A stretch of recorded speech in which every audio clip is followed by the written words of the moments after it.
User RM7. Я не профессионал, но рисую гуашью, акварелью, маслом, и одна картина продается в художественной лавке. Мечтаю стать известной, это нормально. Но плохо тот солдат, кто не мечтает стать генералом.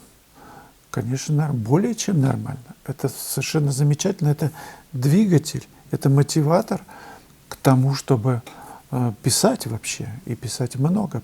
Делайте 2 работы в день. Ну, может быть, небольших, но каждый день. И успех будет обязательно. Живопись требует постоянной практики. Вот как и у музыканта постоянные упражнения, или у певца, да, ежедневные, многочасовые упражнения. Так что делайте упражнения или пишите с натуры. Вот это важно. С фотографией вы просто себя обедняете, потому что фотография уже искажена.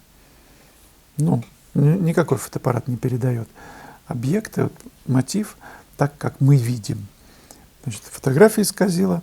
И что вы из этого искажения вычерпнете, если вы учитесь только с натуры? Тогда глаз замечает в миллион оттенков просто, во много раз больше, чем фотоаппарат. Он же сужает диапазон яркости. Сами подумайте. У источников света вообще на солнце какой? Там в 1000 раз больше, чем от белого до черного фотография. Да? Ну ладно, сейчас есть свечение на компьютере, все-таки чуть больше. Но все равно происходит сужение диапазона яркости при фотографировании, потому что он же настраивается на экспозицию, ловит то по светам, или по теням. А нам это не нужно. Агуданата. Как вы думаете, если ученик в школе на уроке ИЗО изобразит композицию с 3 березами Климта, какую оценку стоит ожидать ученику? Очень интересно услышать ваше мнение и Бато о дизайне. Ну, у меня есть ролики с Бато, с интервью, там, где он говорит о дизайне. Посмотрите в плейлисте. «Мастерская художника», по-моему, называется. Там несколько интервью. Каждый ли художник может стать дизайнером и наоборот. Слышала фразу от художника про его знакомого: ему хорошо, он дизайнер. Я, по-моему, в 5 что ли классе или в 6, маленький еще был человечек. Мне очень нравилось искусство. Я нарисовал карандашом Венеру Милосскую, обнаженную, конечно же, в раковине, которая стоящая. На уроке рисовал. И это заметил зауч, который у нас. Его все боялись, Александр Евгеньевич такой был. Он очень странный человек был, но его почему-то все боялись. Открывалась дверь, так, и просовывалась через дверь голова в аудиторию. Оглядывал всех, а потом уже заходил. Ну, странный человек. И вот я рисовал эту Венеру, и смотрю, кто-то мне коснулся плеча. А он стоит рядом и смотрит. Конечно, весь класс тут сгрудился. Я был ни жив, ни мертв, потому что на уроке обнаженка, а я еще такой. Он меня похлопал по плечу, я думаю, ну все, конец света, сейчас к директору и все такое. А он очень так по-доброму улыбнулся и сказал: ну, ничего, молодой человек, типа не рано ли? Ну, в общем, похвалил. Все выдохнули тоже. Ну, что сказать? Что может сказать учитель ученику, который Климта рисует, с 3 березами тем более? Ну, похвалить его надо, и все. Человек увлекается. Он же дошел до того, что копирует, ну, в общем, достойного художника. Как бы он там это ни сделал, нужно поддерживать, чтобы этот талант развивался дальше. Ну, мне не очень понятен вопрос. Интересно услышать ваше мнение о дизайне. Вот дизайн в живописи, у меня даже урок такой есть. Дизайн в живописи, дизайн в пейзаже. Посмотрите его, он очень интересный. Я в Америке его делал. Там были такие кусты из роз. И моя задача была показать, ну, всем студентам, что нужно не в лоб писать, а с какой-то вот изюминку найти. какой-то чертовщинкой, и даже цвета другие брать. Ну вот урок об этом, посмотрите его, если кто не видел. Ему хорошо, он дизайнер. Но дизайнер — это тот, я сам тоже дизайнер, который нацелен на новизну обычных вещей для человека, в окружении человека, чтобы эти вещи создавали пользу, удобство и красоту.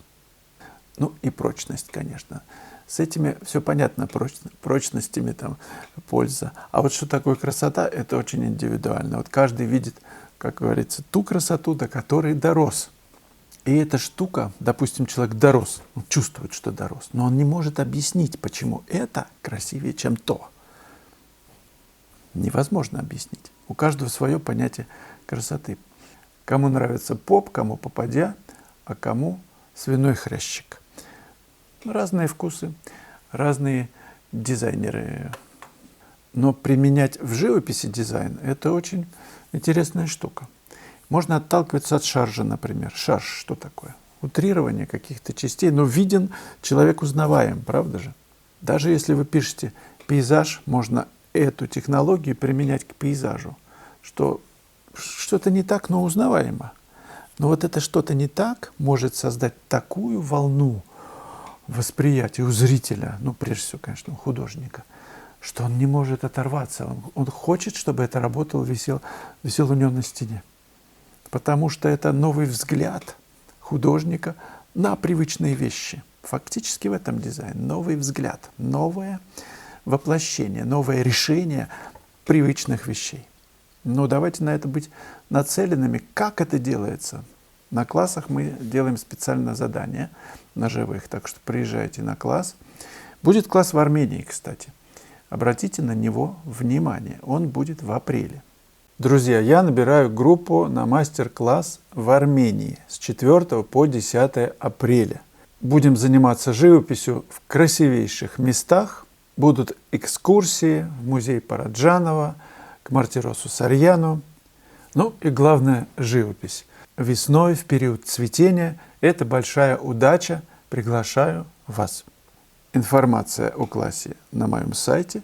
Заходите и посмотрите анонс о дизайне в пейзаже. 9-й урок в моей онлайн-школе «Дизайн в живописи». Он был записан в Калифорнии, в саду, где много роз. Этот урок посвящен тому, как стать хулиганом в живописи. А здесь есть еще тень.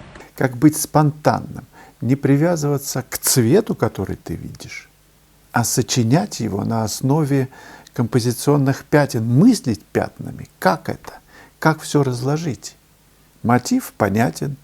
2 куста больших, розовых, зелень на переднем плане, трава, на заднем плане зелень. Но ведь наша задача написать художественное произведение, сочинить на эту тему нечто удивительное. Вот этот урок об этом.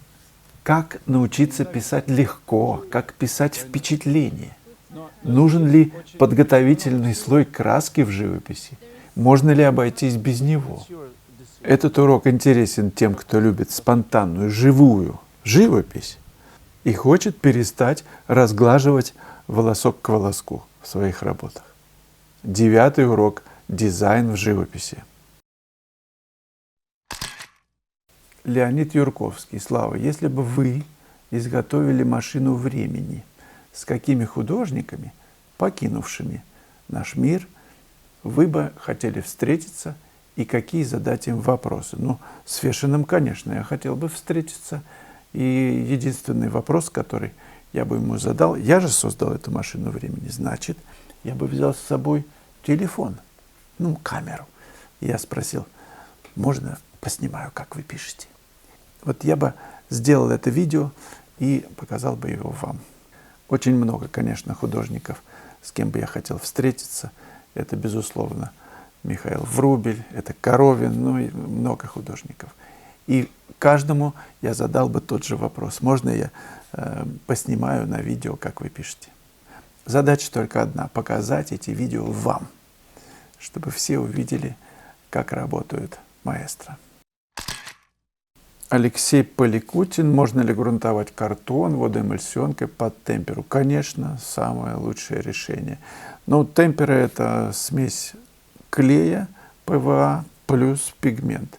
Так что уже там ПВА клей есть в самой темпере. Так что можно даже не грунтовать. Можно прямо по картону писать, и будет совершенно вполне замечательно.